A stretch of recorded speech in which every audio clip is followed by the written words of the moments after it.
now move on to our last panel discussion of the day, titled The Need for Online Safety. In this session, panelists will focus on how businesses will need to create awareness among Indian consumers.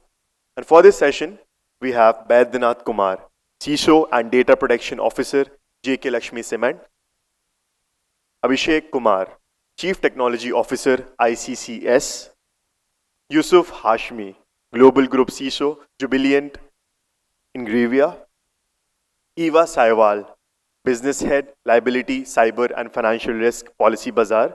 And to moderate this session, we have Siddharth Venkataraman, Manager, Revenue and Subscriptions, Indian Express Digital. Please join me in welcoming our panel up on the stage. So Mr. Baidyanath will join us in a bit. He's on the way. Good evening, everyone.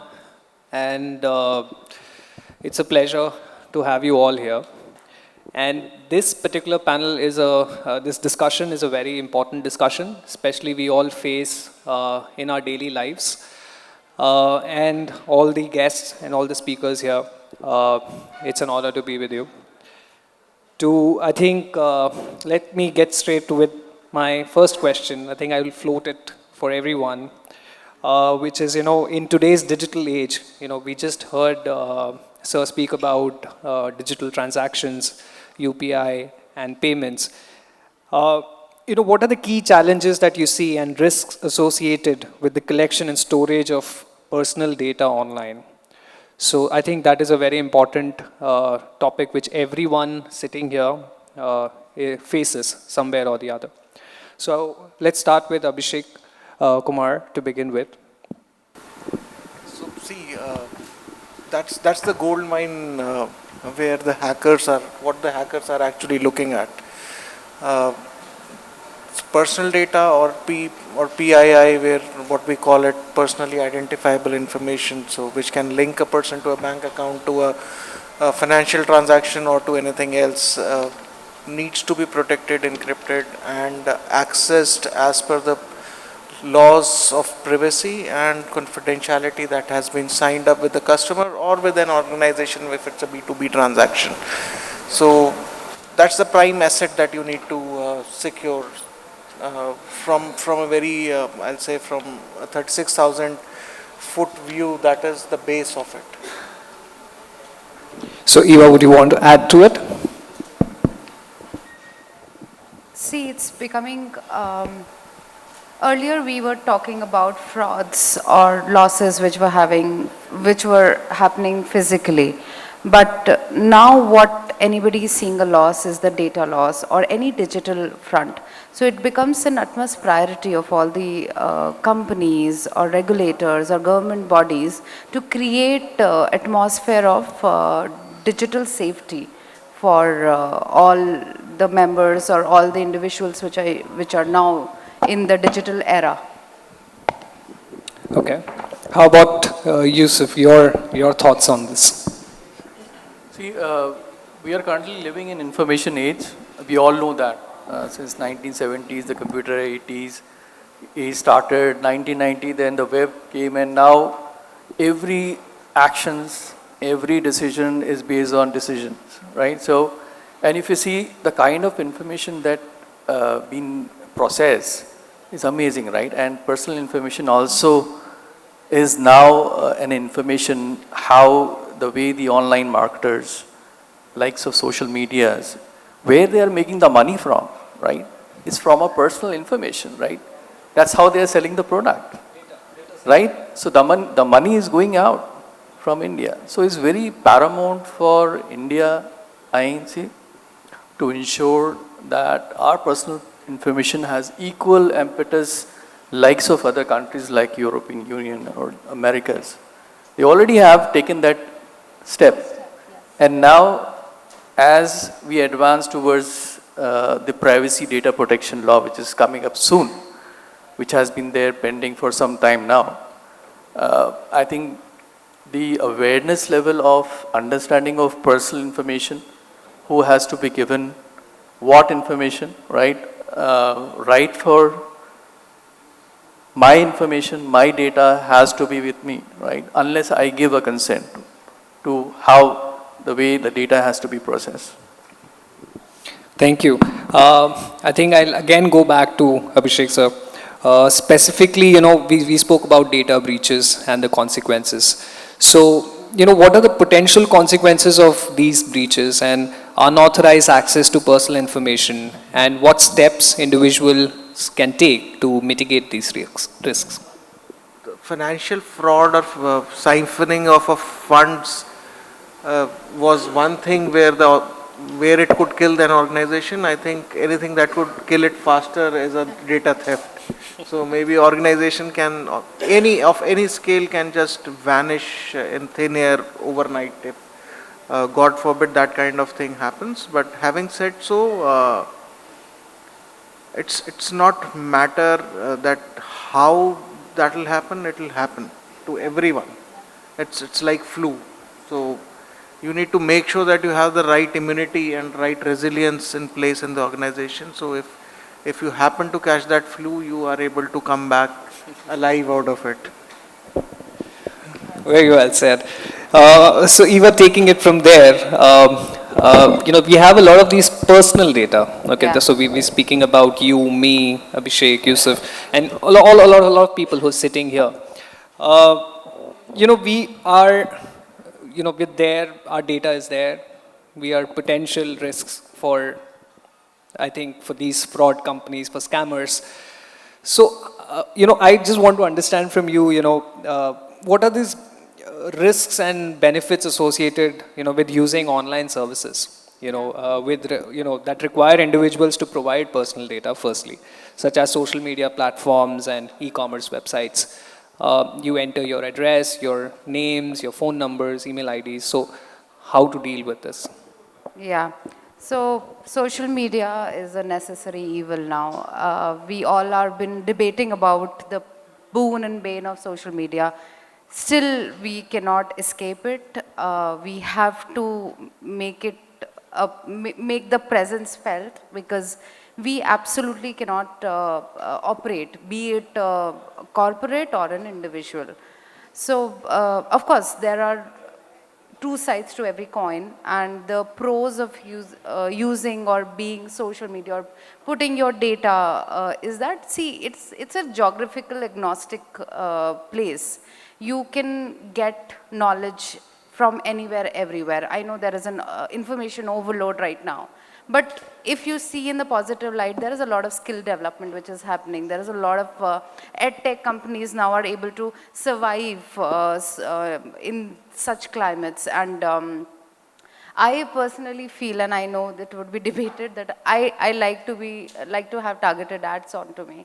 And I know it comes with a greater danger wherein I'm being socially profiled, or, maybe a privacy breach coming onto it. But I do see it like this is one place wherein you have a lot of information. And people are becoming more socially aware of a lot of social causes. So overall, there is empowering every individual and small or large organization. Now, coming on to the cons here, of course, when you are putting your data, it will today or tomorrow will be used against you. So yes, it is open for a lot of hackers. They get your data and they can use it against you. It could be like a social engineering fraud against you, or a financial fund losses to you, or it could be cyberbullying, it could be extortion tomorrow. So these are both the sides. So I think we off late we all experienced, a lot of people that I know of experienced, Mr. Baidyanath is here. Hi. So yeah, till he settles down, I think I'll move to him. But I just want to add to what you just said, that you just spoke about bullying, you spoke about extortion. There was a recent scam which happened to a lot of people in India where they were bullied, they were, extorted money in some way or the other. How do individuals, a common man like you, me, because a lot of people are common people here who don't deal with these kind of risks every day. So you represent Policybazaar, right? So you have all my data. So how do I know that it's safe with you? Because you yourself said just right now that, data will be leaked. Used against you. Used against you, yeah. Yeah. So, yeah, I mean, as I said, that social profiling is happening. If you want it, you don't want it, it is happening to you. You are getting put against some buckets. If it could be salaried, unemployed, age, gender, every biasness would be put against you. And obviously, it could be in a way where you are given information, what you require. So that, of course, becomes a positive for you, but not so much if it is used against you. But individual, of course, have to be very, very intuitive about these things, that these are just common sense, wherein a lot of all the financial institutions just keep telling you, do not use your pins. There will be social engineering frauds which will happen to you and all. But yes, there are ways, if you even fall prey to such acts, there is a fallback method. I mean, probably you can purchase. Now there is, of course, I'm not trying to plug in here, but you, you can buy a cyber insurance policy for individuals now, which is available. So, yeah. Okay. So we were just speaking about data and how individual or personal data is vulnerable for hackers and scammers. So Mr. Baidyanath, just want to get you into this discussion on how do individuals ensure privacy and security of their data when they are interacting with online platforms and services. And you representing, say, JK Lakshmi Cement, how do you see it from your company's perspective and also for the general audience here? First let's talk in the wider term on the individual level when they are interacting with any social platforms. So the most important thing is how securely you are uploading your data. The first thing is the control at the individual level itself. Okay, so what you are going to share on online platforms or any social media platforms, that is something is very important. You are understanding while uploading the security and privacy consequences also. There are multiple ways in which any individual can control their social media profiling or the way they are dealing when dealing with online platforms. So particularly if you see, there are a number of controls, but we will talk about, I will talk specific on important controls where individuals can protect their privacy. So first of all, try to see which website or which social media platforms you are dealing with. Understand their privacy policy. That is very important. Okay, there are website and privacy security policies which they have mentioned. What data they are collecting, those are the very important things, and how they are processing that data. So in order to protect that, you need to read the privacy requirements. That is something which is very important to understand. The second thing is how securely you are managing your passwords or biometrics, two-factor authentications. These are very important checks.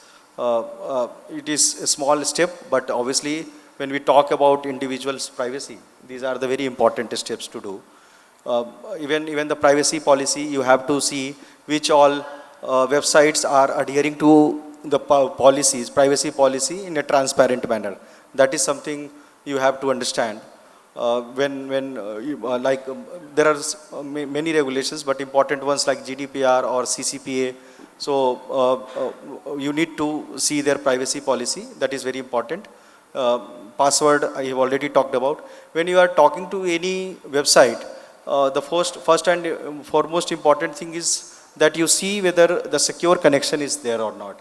A lot of phishing or you can say that typo squads are running on internet these days. Very important is to understand how securely you are interacting with any social media platform or any online platform.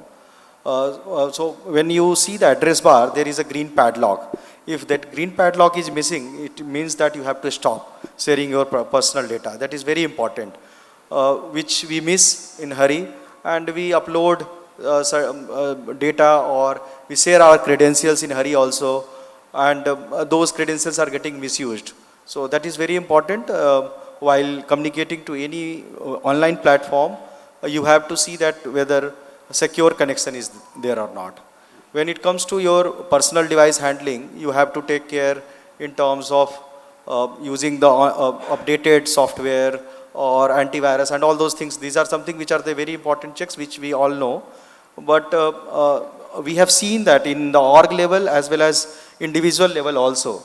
The most important thing is people click on the links, right, which are seemingly benign but not from actual source. So that's why you need to focus a lot on the sender ID, see the domain, and then when you hover on any of the content, right, images within the email body, it will show you the actual URL to whom you are going to interact, right?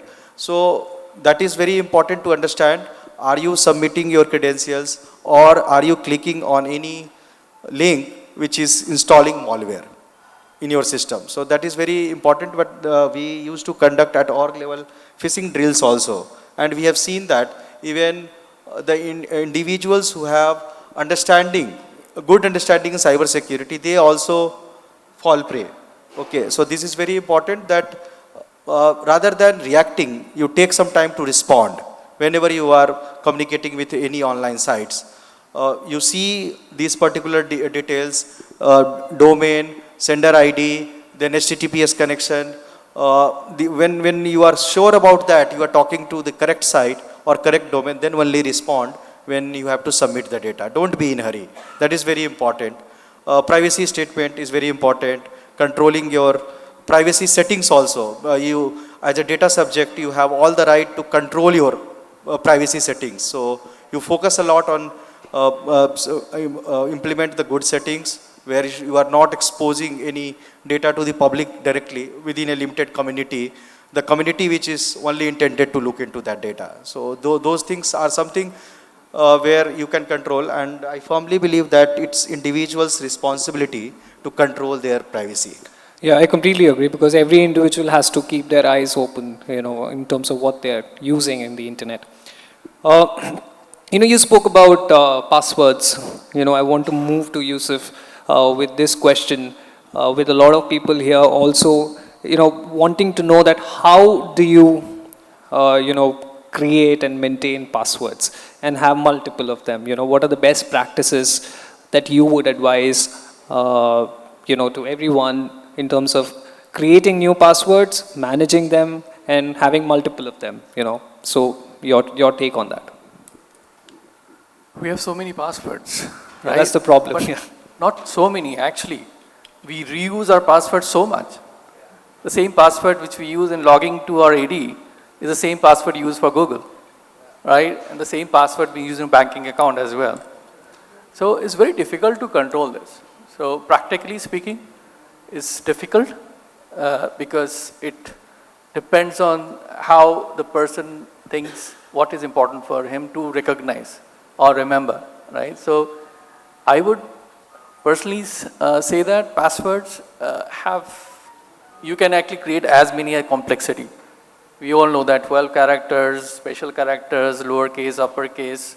But isn't that enough? It's not enough. See, in the near future, there would be no passwords. We all know that. Passwordless authentication is going to come in the next 2 to 3 years, would be very prevalent across. We then don't have to deal with passwords anymore. But it's very important. The best practice, I think most of the hackers are from China's or from Russia's. They don't understand, of course. Use Hindi, English. Yeah, that's the best way, right? Mera Bharat Mahan, right? Write in English, right? Isn't that the best way so that people don't actually use those tools?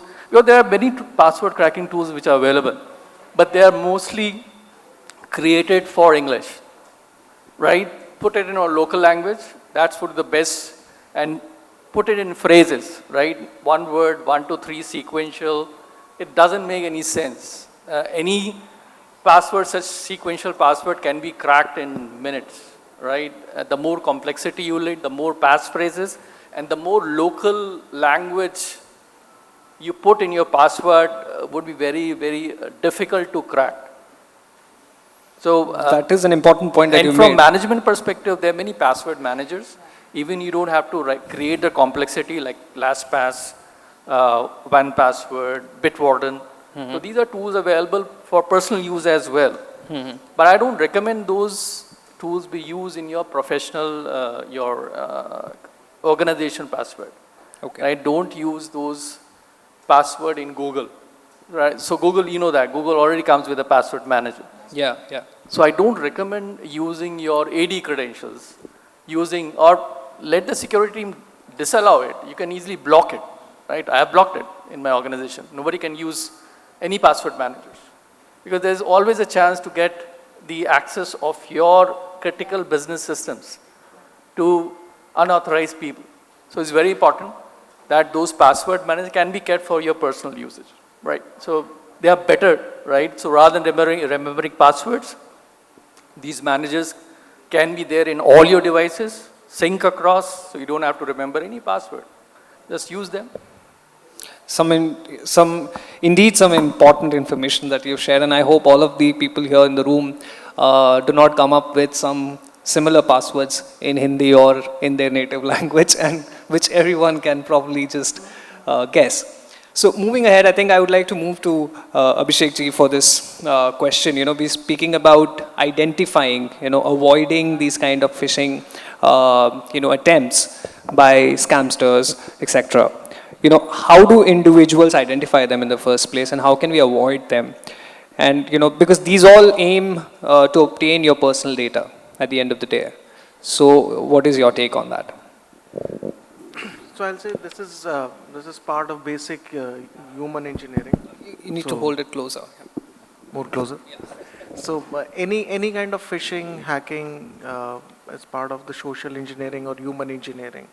So greed, anger, and foolishness are the three basic human traits that you need to stay away from, as described by many.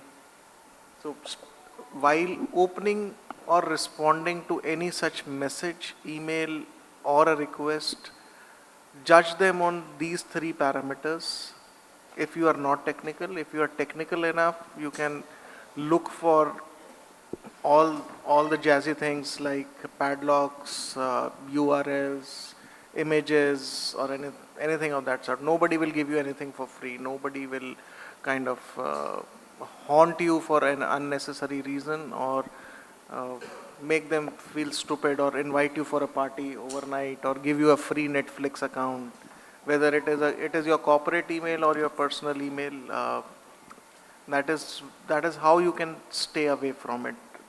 On a very simpler note, on a technical note, look for the links, the email address it is coming from, whether it looks genuine, whether it has embedded URLs in it, whether it takes you to a different website altogether.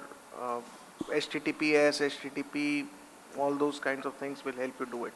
But use your basic human traits to stay away from it. Probably what you'll teach to your children to stay away from malicious people around, that is how you need to treat your emails or messages. That reminds me of, a colleague who got a jackpot of $50 million that he received on email. I am that every day. So, as we speak about this, we are all at a public place. We all use public Wi-Fi. So Mr. Baidyanath, I wanted to ask you this specifically, how do individuals like you, me, and everyone here in this room protect themselves from their data being used, especially in a public Wi-Fi? If I start using these public networks, I'm accessing internet. I'm vulnerable. My data is available. So how do individuals deal with that? So while you are in public, so the most important thing is, most of you must have heard about the attack called juice jacking, right?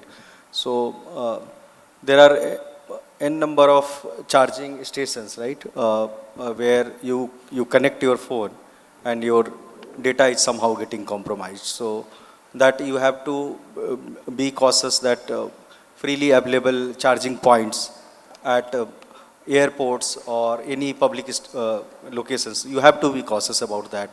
So better to use your own USB cables, and you are sure then only you use that. And when you are connecting to open internet also, that you have to see the protection and better to avoid using the public internet access. Because when we compare about the SSID security as well as WPA2 versus web regarding the password control and all, these are very important, and a lot of sniffing devices are already looking into or eavesdropping the public network, right? So it is something where it is extremely urgent or necessary, then only you connect to public internet, and then also you use it judiciously for a particular purpose, and then you turn off or disconnect from that network. And better to use your cellular network only for any interactions. Don't see that as an opportunity that, okay, there is a free Wi-Fi, then I have to use freely, right? And obviously there are certain places where you can use that, because those things are very controlled, like airport Wi-Fis. So those are the secured one. Or when you are roaming anywhere and you are connecting to hotel Wi-Fi, or so those things are there where you can connect, but at public places, if something is there, you should be avoiding that. The important thing is that sniffers and even attackers are already sniffing into the network. They can misuse your data. So even data upload or transmission of data, you have to control when you are connecting to the public Wi-Fi. Just do simple browsing for your particular purpose, that's all. And obviously beware of connecting to any USB cable or charging points which are freely available on any public platform. So these are the important Mr. Bedian, I would like to stay with you. You know, you've made some very important points. You all represent esteemed companies who are doing exceptionally well. You know, as companies or as service providers, you know, what are your responsibilities for consumers like me and people sitting here? That's point one. And point number two, how can I hold you accountable for you know, if I find you at fault? You know, I'm not specifically talking about you, but I'm talking about companies who are online portals or service providers. You know, this is something which a common man obviously faces every day. So this is very important question, and that we need to understand. So hope you are understanding the concept of data fiduciary, right? And data processor also. So when it comes to, if you see any PDP bill is coming soon, right? And even digital copy of that bill is already there. And when we talk about the GDPR also, there is very important role of data processor and data collector. So when we talk about the data subject rights, as an organization, it is very important to understand what data we are collecting. Okay, so that is called the concept of data minimization and purpose clarity. So why we are collecting the data, what set of data is being collected by organizations or any service provider, they have to control that data. And being a manufacturing industry, we are very much clear about our thoughts that what personal data we have to collect, whether we are actually processing that data or not. And are we collecting any data which are not of use, personal data?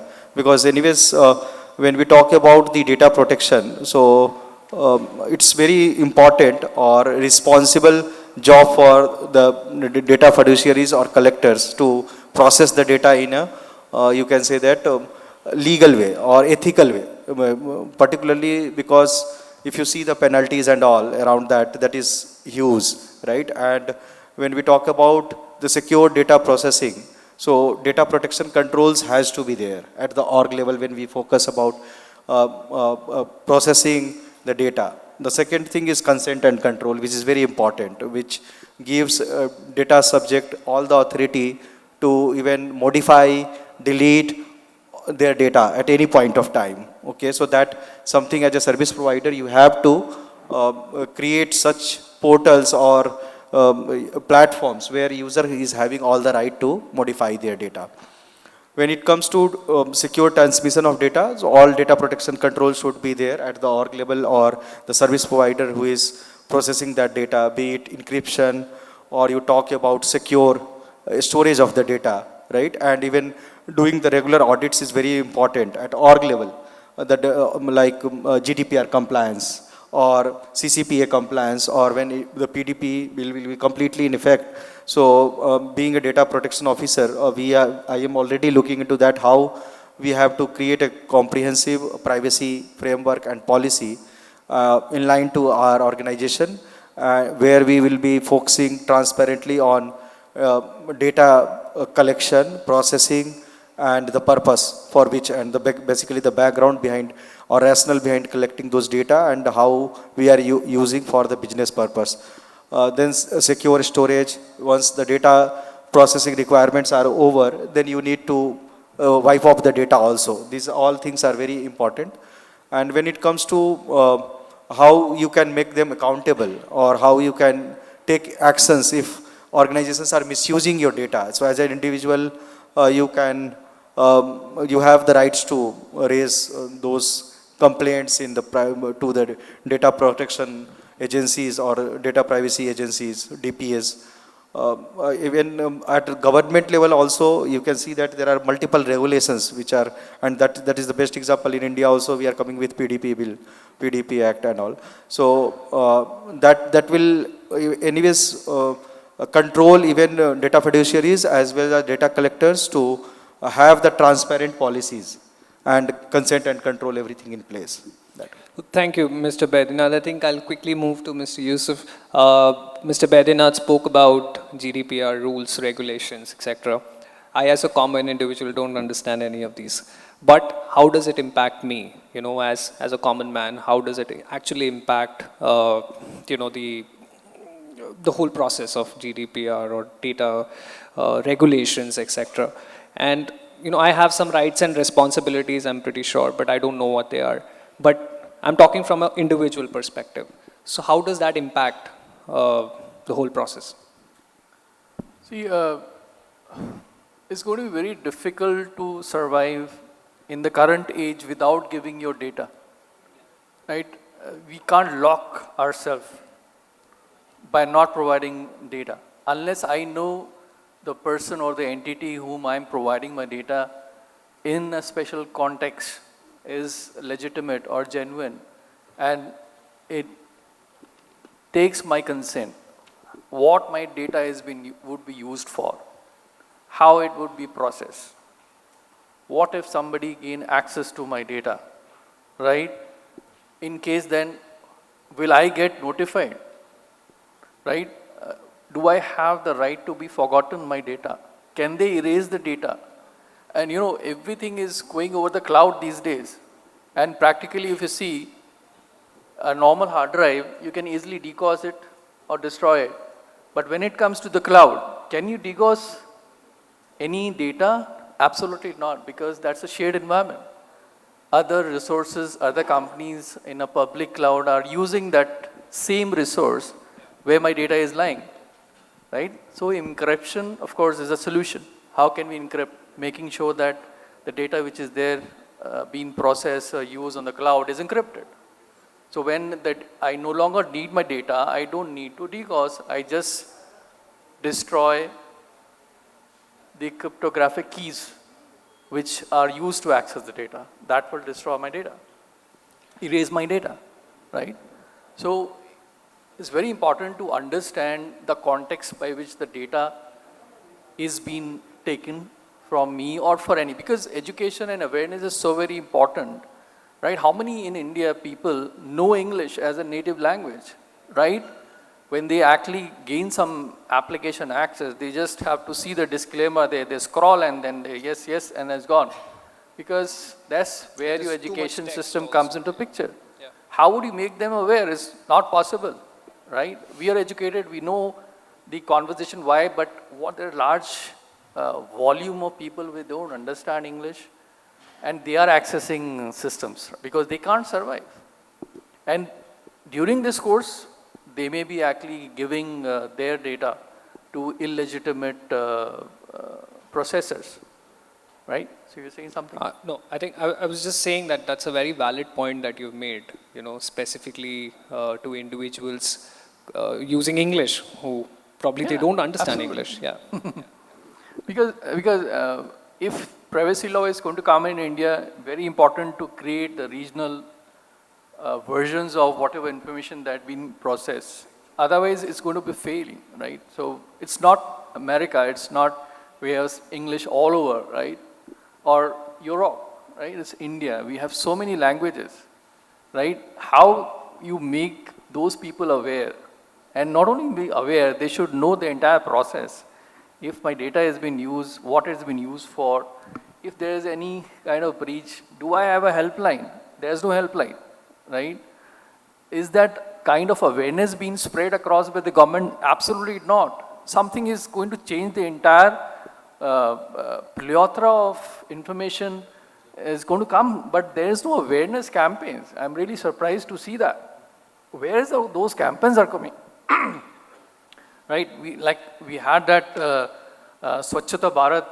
What is that for privacy data? How you keep privacy data, right? So that kind of change management is not being dealt for in the way it should have been. Otherwise, it's very difficult to have such laws being prevalent in countries like India. Yeah, just to Yes, add one he wants point to add what one you more line. mentioned already, Yeah. the importance of the breach notification is very important, right? Yeah. So we have seen that also. There are multiple breaches happening, and the data is getting misused also in even unauthorized access and all. But multiple service providers are getting evaded, right? They are not particularly informing the end users, particularly on the data breach impact and how long it is going to be shared or getting compromised on the third party sites. These are very important. They should be coming up very much clearly, and that is Yeah, the so very important accountability is responsibility. very important. Distribution of that knowledge is very important, is what we have learned today. And Evaa, I would just quickly want to come to you as we're running short of time. Yeah. And I just have one more question for you. And then I just want anyone from the audience to ask any questions if they have. So Evaa, we spoke about multiple things, trends, technology coming into play, how a user can be protected, etc. Now, from your side, since you represent Policybazaar, I want to understand that how can individuals stay informed? Yusuf spoke about there's no information being distributed properly. Yeah. So from your perspective, what do you think? See, I feel it is an individual ownership as well. We have been saying that there is a plethora of information, there is information overload, but is this getting routed to the right direction? I'm afraid not. There are a lot of services which are already existing and will be there, who will be flag bearing the data protection or privacy as their main DNA for individuals. There are a lot of services like password managers or breach notification. For companies, there are forensic experts and there are ransomware negotiator and whatnot, which is coming now. So how individuals can take information in, probably I would say be on social media, read about it. There is a lot of information. Everybody is trying to give more information out there. So probably just read about it. There is always some news article which are coming it and consume it, internalize it probably. And of course, for companies, we say that speak to advisors, speak to your fellow people who are in the industry. And I think that is good enough right now. Thank you, thank you. Do we have any questions from the audience? Yes, I can only take one question because I'll have to close. Yeah. Can anyone give the mic? Yeah. Yes, sir. I have much knowledge about IT, but my understanding is that data safety is a myth. Otherwise, you tell me, most of the people, they use email. How the other side of the computer knows that your password is not correct, your email is not correct? Then you will say machine has stored it. But how the machine has verified, and the person who owns that machine, he doesn't know that what is my password? Second thing, if the data is safe, then the entire world criminal mafia, drug mafia, secret agencies, why they use dark mail, which is 95% of the email, the internet we use it. Why all secret agencies of the world they use it? Pegasus is very recent event. So saying it, Sir, the can you data ask is, the question? one moment, sir, I'm finishing it. We are short of time, so I'm very sorry. Just, it is useful to everybody, otherwise Sure, I can sure. drop it. All these things, I have one friend who is a student in IIT Delhi now. One private company has hired him for 1.5 lakhs. He is doing internship. And what he does, he has made some program. He can steal the other company's complete data overnight and bring back, copy it A to Z.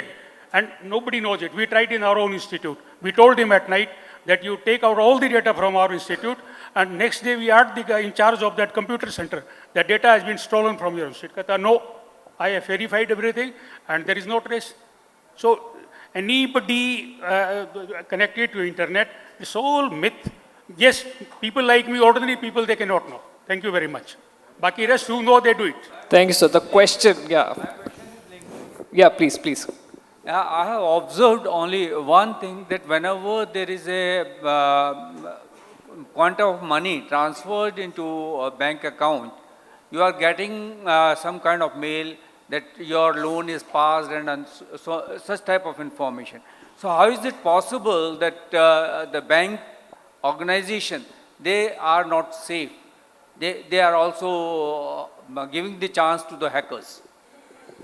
How is it all happening? I think I'll interlink both your questions. So as the gentleman earlier pointed out, the myth remains. So democracy, I think, probably is the biggest myth that we all live in on a lighter note. But having said so, you need to protect your data yourself. Your data or your bank transactions, your big high value transactions will be flagged by agencies, will be flagged by, for marketing purposes, will be used to cross-sell, upsell and force-sell products to make more revenue, because you are the consumer. Control what you share, lock your doors, and if God forbid there is a theft or you feel that your data is being misused, reach to the right agencies. File those police complaints or grievance complaints with RBI or anybody listed there. Make sure that your voice is heard. Until that voice is heard, the reaction will not happen. Unless you take a necessary or an appropriate action around it. So make sure that you are not sharing your information which can lead to financial or reputational loss. Your personal pictures and your bank needs to be protected at all stages of the life cycle. So imagine sending a love letter and your girlfriend's father catching it. So it's the same scenario. I have one more question. No, Yes, so yes. just to add on that part, so Just give me a second. rightly said by him, particularly on safeguarding your digital transactions, right? Be it OTPs or banking information, that is one side. But when it comes to any financial transactions, even the security at the other side is very and equally important in terms of let's suppose you are not involved in any sort of fraud transactions and accidentally it is happening for your account where you don't have control also because you have not provided any such details, and then also the compromise is happening just because of the missing application security checks at the bank or a financial institution side.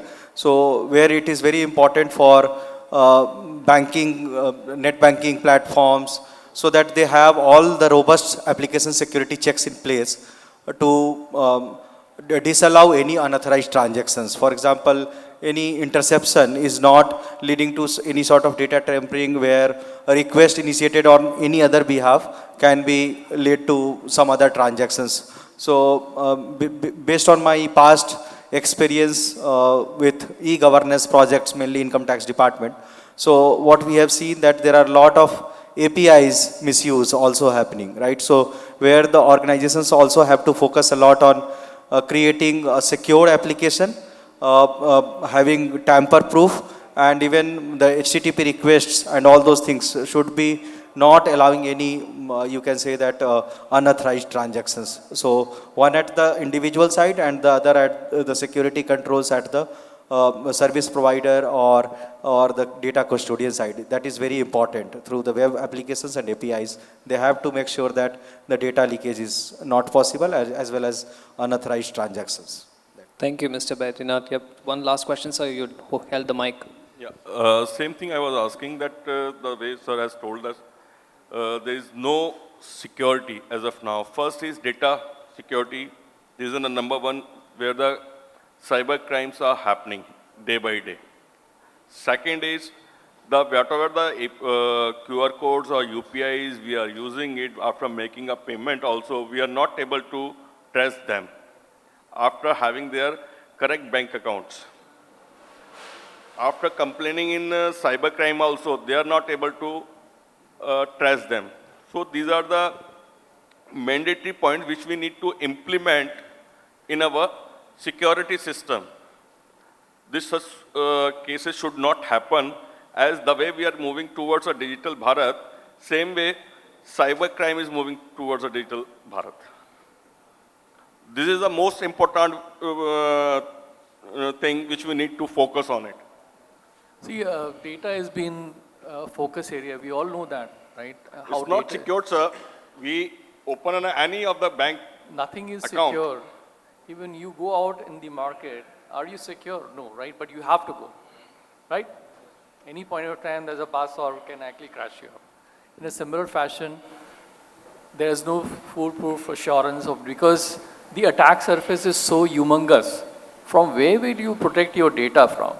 And you are the one who's providing and accessing the data from so many kind of different devices, right? In average 5 devices we use, everybody, right? And do you know that device is protected or not? Are you using the data, you're passing your credentials in a safe device? Right.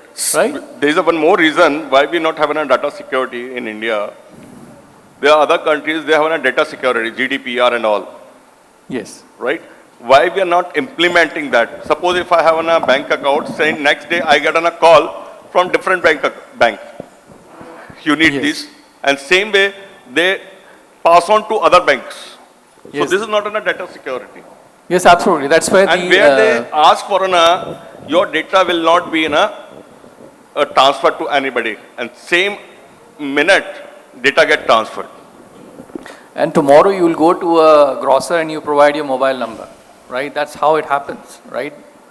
So you cannot stop yourself by giving your own data, and you know you can't protect or you can't trace where the data is going. Of course, the upcoming data privacy law, which is coming up soon, I think 3 or 4 times it has been passed.